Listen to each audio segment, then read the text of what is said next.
नमस्कार, न्यूज 80 पर स्वागत है आपका। मैं हूं आपके साथ राहुल राणा और बुलेटिन की शुरुआत करते हैं। इससे पहले एक नजर हेडलाइंस पर। आज देश के कई राज्यों में देखने को मिला भारत बंद का असर। सुबह 6 बजे से शाम 4 बजे तक भारत बंद।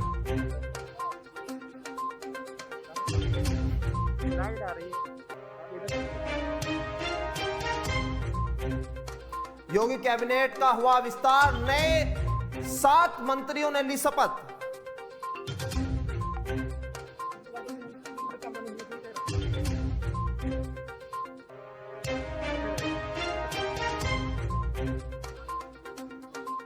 सपा का राजनीतिक महाभोज, दलितों को साधने की गई है कोशिश।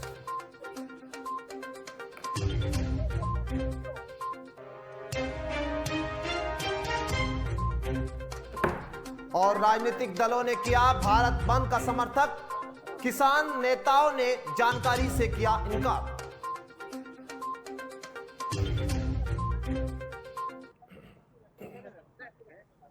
और बुलेटिन की शुरुआत करते हैं दिल्ली से आई इस बड़ी खबर के साथ, जहां तीनों कृषि कानूनों के विरोध में आज भारत बंद है। संयुक्त किसान मोर्चा ने भारत बंद का आह्वान किया था। आज शाम 4 बजे तक यह भारत बंद रहेगा। भाकियू कार्यकर्ताओं ने जगह जगह पर जाम लगाया है।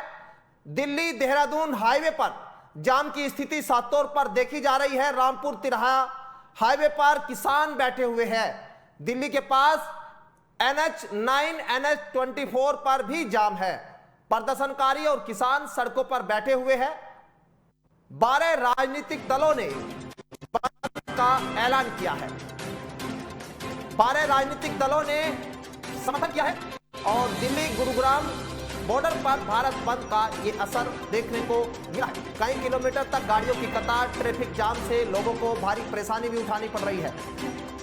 संयुक्त किसान मोर्चा ने आज भारत बंद का आह्वान किया है, जिसका असर यूपी समेत देश के कई बड़े राज्यों में देखने को मिला है। शाम 4 बजे तक किसान भारत बंद रखेंगे। मुजफ्फरनगर, बागपत, शामली, सहारनपुर, मेरठ, मुजफ्फरपुर, बिजनौर समेत दिल्ली गुरुग्राम बॉर्डर पर भी भारत बंद का असर देखने को मिला है। उधर कृषि कानूनों के विरोध में किसानों ने बिजनौर के अफजलगढ़ में चक्का जाम किया है और व्यापारियों और छात्र संगठनों ने समर्थन की अपील की है। सुरक्षा के लिहाज से भारी पुलिस बल तैनात किया गया है। आज भारत बंद का असर किस तरह से देखा जा रहा है, ये देखा साफ तौर पर तस्वीरें हम आपको दिखा रहे हैं, जहां किसान सड़कों पर है और जगह जगह पर जाम लगाया हुआ है। मुजफ्फरनगर, बागपत समेत सहारनपुर, मेरठ, बिजनौर तमाम जगह पर इस तरह की तस्वीरें सामने आ रही है। भारत बंद का असर देखने को मिल रहा है। तमाम स्कूल कॉलेजों को आज बंद रखा जाने के निर्देश जारी हुए हैं। और उधर कृषि कानूनों के विरोध में किसानों ने बिजनौर के अफजलगढ़ में चक्का जाम किया है। शामली के गुरुद्वारे पर और पानीपत खटीमा राजमार्ग पर कई जगह किसान चक्का जाम किए हुए हैं। झिंझाना के गाड़ीवाला से तस्वीरें आ रही है, शामली के गुरुद्वारा से और शाम बनत में आज जाम लगाए हुए बैठे हैं किसान। और इसी खबर पर बातचीत करने के लिए हमारे संवाददाता जुड़ चुके हैं। हमारे साथ शामली से जुबेर मलिक जुड़े हुए हैं और बागपत से हैदर मलिक जुड़े हुए हैं, जहां तस्वीरें लगातार दिखा रहे हैं किस तरह से चक्का जाम किया गया है। और इस चक्का जाम के दौरान किसान जो है सड़कों पर उतरे हुए हैं और 27 तारीख को पहले ही ये जाम की घोषणा कर दी गई थी संयुक्त किसान मोर्चा की ओर से। संयुक्त किसान मोर्चा ने पहले ही साफ कर दिया था कि 27 तारीख को किसान पूरी तरह से भारत बंद रखेंगे और तीनों कृषि बिलों के विरोध में आज भारत बंद है। और बातचीत करने के लिए सीधे चलते हैं शामली अपने संवाददाता जुबेर के पास। जुबेर, क्या तस्वीरें देख पा रहे हैं आप अपने पास, जो पानीपत खटीमा राजमार्ग पर आप है वहां पर? जी राहुल, हम आपको दिखाना चाहेंगे, हम इस समय मौजूद हैं बनत, जो कि शामली में पड़ता है। और ये जो रात का ये राजमार्ग है, ये है पानीपत खटीमा राजमार्ग। और यहाँ पर किसान बैठे हुए हैं और ये लोग तीनों कृषि कानूनों के विरोध में बैठे हुए हैं और साफ तौर पर ये यहाँ पर नारेबाजी कर रहे हैं और इनसे भी हम सीधी बात करेंगे और जानेंगे कि किसानों का क्या कुछ कहना है और क्या हम बात करेंगे। चलेंगे इनके क्या नाम है आपका? राजकुमार जी राजकुमार जी, आज आप फिर भारत बंद में आए हैं तो क्या आपकी मांगे है? हमारी मांगे 10 महीने से हम पूरे किसान भारत के Ghazipur border, TT border, Sindhu border, पूरे किसान 10 महीने से वहाँ बराबर बैठे हैं। हमारे 10 महीने पूरे होने के पश्चात आज पूरा भारत बंद है और शाम तक 4 बजे तक बंद रहेगा। सुबह 6 बजे से 4 बजे तक के हमारे राष्ट्रीय संयुक्त मोर्चे के आह्वान और हमारे 3 काले कानून, गन्ने का पैमिट और बिजली की बढ़ती दरों का पूरा किसान विरोध करेगा। किसान मजदूर 122 में सहयोग कर रहे हैं। 4 बजे तक हमारा बंद रखेंगे। तो कितने किसान लगभग यहाँ मौजूद है? कितने किसान इसे आपके जो आज भारत बंद में आए हुए हैं? जी जोर से बोलिए थोड़ा सा। काफी किसान है, आप भी किसान भी है, मजदूर भी सुनिए। किसान वही है जो धूप में काम करता है, खुले में काम करता है। समाज में बिल्कुल, मैं चाहूंगा कम से कम जो है स्क्रीन पर पूरी तस्वीरें दिखाई जाए शामली से जिस तरह से रिपोर्ट आ रही है। खाता है वो किसान नहीं है, भाजपा वाला किसान नहीं है, इसी में बैठ काम करती है और भाजपा को करके निकाल के बाहर खड़ी कर देना पसंद के दम से। मंडल का संगठन मंत्री प्रमोद पटवारी मेरा नाम है। हमारे राष्ट्रीय लीडर का आदेश था जैन साहब का, कहना आप जाकर सहयोग करिए किसान मोर्चे को और धरने में सम्मिलित होइए। बिल्कुल, देखिए शामली से जुबेर हमें तस्वीरें लगातार दिखा रहे थे और जुबेर बता रहे थे किसानों से भी बातचीत की है और किसानों का जो विरोध है वो सरकार के खिलाफ नाराजगी देखी जा रही है। और इसी के साथ चलते हैं बागपत में हैदर मलिक हमारे साथ जुड़े हुए। हैदर, क्या तस्वीरें देख पा रहे हैं आप अपने पास?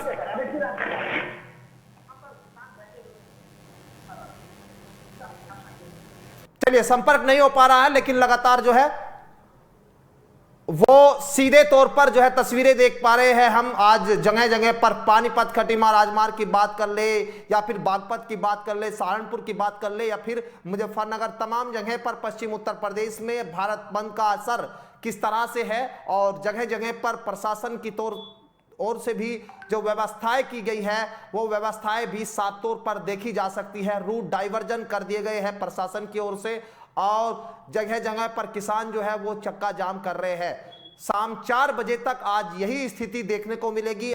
और बढ़ते हैं अगली बड़ी खबर की ओर। अगली बड़ी खबर संभल से मिल रही है, जहां सपा का राजनीतिक महाभोज, दलितों को साधने की कोशिश और उत्तर प्रदेश के संभल में दलितों को रिझाने के लिए अनुसूचित जाति का सम्मेलन किया गया है। इस सम्मेलन में शामिल होने के लिए करीब 2 दर्जन गांव के दलित व वाल्मीकि समाज के लोग पहुंचे हैं। सम्मेलन में शामिल होने पहुंचे दलित व वाल्मीकि समाज के लोगों के लिए सम्मेलन संपन्न होने के बाद राजनीतिक महाभोज की आयोजन किया जा रहा है। संभल से हम आपको खबर बता रहे हैं, संभल से, जहां आज राजनीतिक भोज ये देखने को मिला है।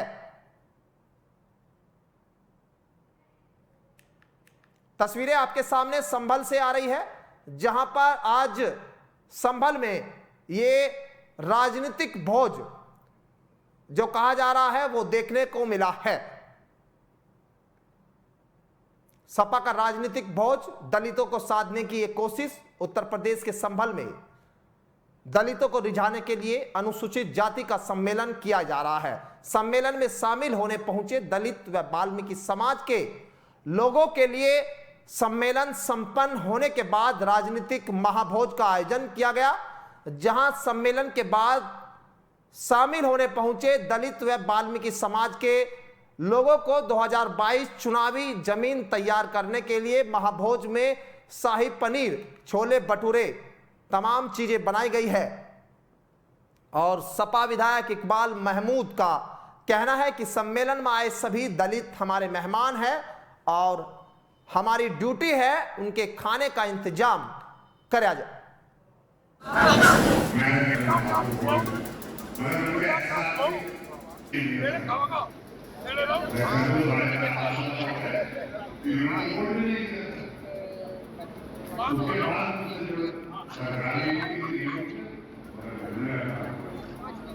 ये हमारे खातों के लिए ये हमारा और मैं इनको इसलिए आगे बढ़ा रहा हूँ कि लोग ये खातों अगर है तो वो भी मुख्यमंत्री के साथ नहीं इस सरकार का साथ क्योंकि मैं इस देश के संविधान बनाने वाले ये कहा था आने वाले समय पे वो बनाऊंगा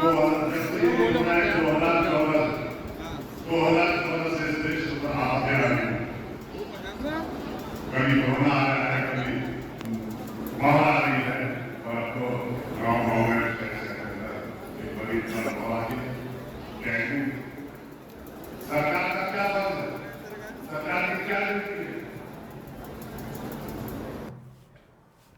और बड़ी खबर लखनऊ से आ रही है, जहां मंत्रिमंडल विस्तार को बताया है संविदा कर्मी। योगी सरकार को सत्ता से उखाड़ फेंकेगी जनता। रविवार को योगी कैबिनेट का विस्तार हुआ और इस विस्तार में 7 नेताओं ने मंत्री की शपथ ली है, जिसमें जितिन प्रसाद जो ब्राह्मण वर्ग से आते हैं, और संगीता बलवंत जो ओबीसी समाज से आती है, और धर्मवीर प्रजापति आगरा से जो कुम्हार जाति से आते हैं, पलटू राम बलरामपुर से और अनुसूचित जाति से आते हैं, गंगवार जो पिछड़ा वर्ग से आते हैं, और दिनेश खटीक जो दलित समुदाय से है। संजय गौड़ अनुसूचित जनजाति से आते हैं। इनमें से जितिन प्रसाद को कैबिनेट मंत्री और बाकी 6 लोगों को राज्य मंत्री बनाया गया है। डिप्टी सीएम दिनेश शर्मा ने कहा है कि भारतीय जनता पार्टी सबका साथ और सबका विकास के मुद्दे पर आगे बढ़ रही है और प्रदेश में भारतीय जनता पार्टी 350 सीटें जीतकर आएगी। वहीं राज्यसभा सांसद यूपी प्रभारी संजय सिंह ने निशाना साधते हुए कहा है कि 3 महीने के लिए संविदा पर रखे गए मंत्रियों के बारे में चर्चा है। दिसंबर में आचार संहिता लग जाएगी तो क्या करेंगे माननीय। वहीं दूसरी ओर समाजवादी पार्टी के प्रवक्ता अनुराग भदौरिया ने भी निशाना साधते हुए कहा है कि भारतीय जनता पार्टी को इस बार जनता सत्ता से उखाड़ कर ही रुकेगी।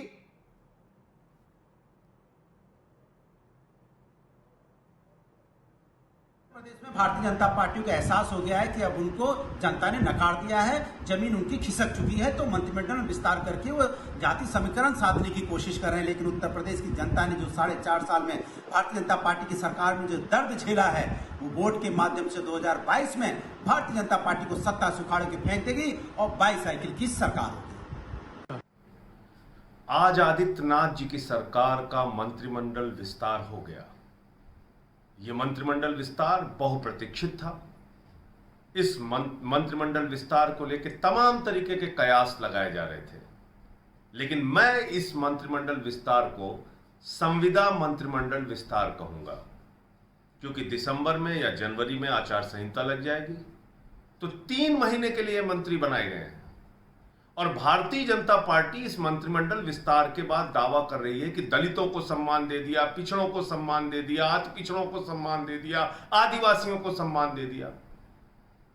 4.5 साल तक, 4 साल 7, 8, 9 महीने तक सारे गुनाह और पाप भारतीय जनता पार्टी करेगी। उनकी सरकार के बड़े बड़े नेता करेंगे। आदित्यनाथ जी के नेतृत्व में तमाम भ्रष्टाचार और गुंडागर्दी की घटनाएं होंगी, दलितों पिछड़ों पे अत्याचार होगा, और 3 महीने के लिए संविदा मंत्रिमंडल विस्तार में दलित और पिछड़े याद आ रहे हैं। मैं ये पूछना चाहता हूं भारतीय जनता पार्टी से और आदित्यनाथ जी से, आखिर 3 महीने की संविदा के लिए ही आपको दलित और पिछड़ा क्यों याद आते हैं? सारे गुनाह और पाप जितने हैं उस पर पर्दा डालने के लिए आप इन दलित और पिछड़ों को लेकर आए हैं मंत्री बनाने के लिए। ये हकीकत, ये असलियत, आपकी नीयत पूरे उत्तर प्रदेश के दलित और पिछड़ा समाज के लोग समझ रहे हैं और चुनाव में आपको जवाब देंगे। जय हिंद।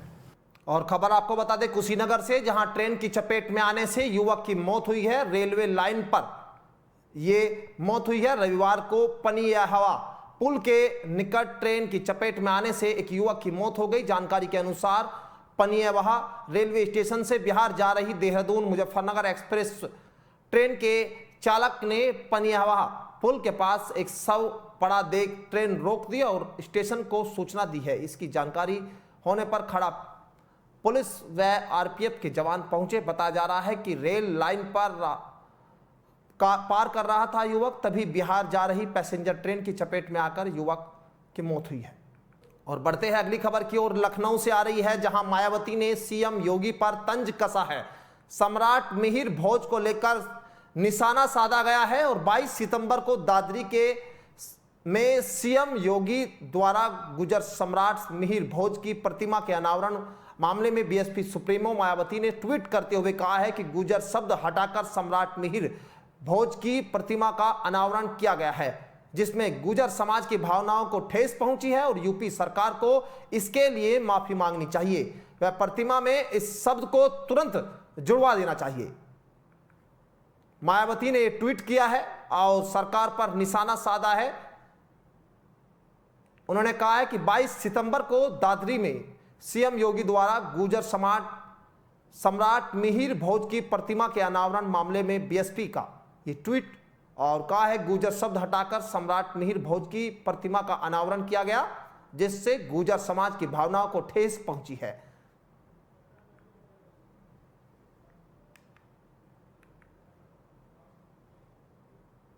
और बढ़ते हैं अगली खबर की ओर। बिजनौर से आ रही है, कृषि कानूनों के विरोध में किसानों का अफजलगढ़ में चक्का जाम। पुलिस ने सुरक्षा को लेकर कड़े इंतजाम किए हैं।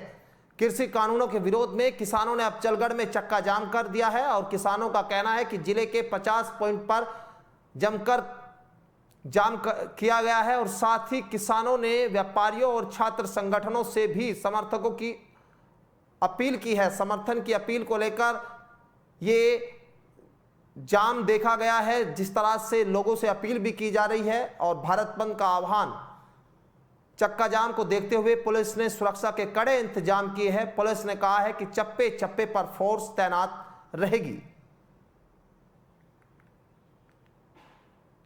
और आज भारत बंद का आह्वान, पहले ही इसकी घोषणा कर दी गई थी कि भारत बंद के दौरान जगह जगह पर रोड बंद रहेंगे और इसको लेकर किसान सड़कों पर है।